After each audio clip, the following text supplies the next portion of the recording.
حضرت رسالت پناه صلی الله علیه و آله و سلم فرمودند الصائم فی عباده و این کان فی علی فراشه ما لم یغتب مسلما.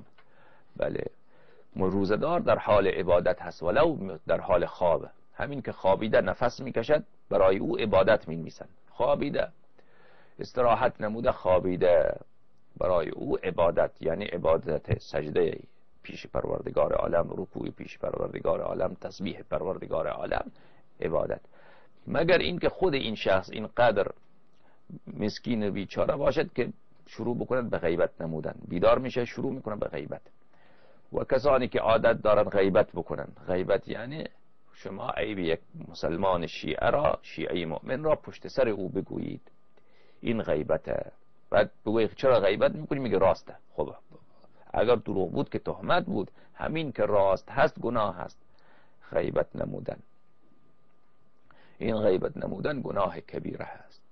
و این انسانی که دیگر خودش را به گناه میاندازد، دیگر نه، او دیگر در حال عبادت نیست ولو روزدار باشد.